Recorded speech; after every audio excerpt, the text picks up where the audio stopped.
નમસ્કાર, મારું નામ ડૉક્ટર આનંદ સ્વાની. હું ઇમરજન્સી ફિઝિશિયન તરીકે છેલ્લા 6 વર્ષથી સરસ્વતી હોસ્પિટલમાં ફરજ બજાવું છું. આજે આપણે એક ફર્સ્ટ એડના ખૂબ જ અગત્યના ટૉપિક વિશે વાત કરીશું. બ્લીડિંગ. આપણા શરીરમાં કોઈ કારણસર કોઈ ઈજા પામી હોય, એક્સિડન્ટ થયો હોય કે કોઈ પણ કારણસર કોઈ પણ જગ્યાએથી બ્લીડિંગ થવાનું ચાલુ થાય તો શું કરવું?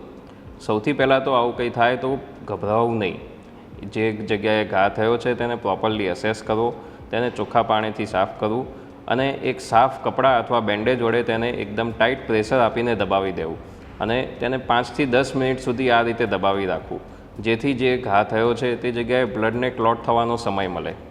જો બ્લીડિંગ ખૂબ જ વધારે હોય તો આપણે તરત જ એમ્બ્યુલન્સને બોલાવી અને તેને કપડાથી દબાવી, તે ઉપરાંત તેના ઉપરના ભાગે જો હાથમાં અથવા પગમાં બ્લીડિંગ થયેલું હોય તો જે જગ્યાએ ઘા છે તેના 5 થી 10 સેન્ટીમીટર ઉપરના ભાગે એક કપડું લપેટી દેવું, જેથી તે જગ્યાએ બ્લડ ફ્લો ઓછો થાય અને બ્લીડિંગ ઓછું થાય. સમગ્ર પ્રક્રિયા દરમિયાન માણસ બેભાન થઈ જાય તો તેના ગળાના ભાગે ધબકારા ચેક કરવા અને જો ધબકારા ના અનુભવાય તો તરત એને છાતી ઉપર CPR ચાલુ કરવા અને જ્યાં સુધી ઇમરજન્સી સર્વિસીસ એમ્બ્યુલન્સ આવે નહીં ત્યાં સુધી CPR ચાલુ રાખવા.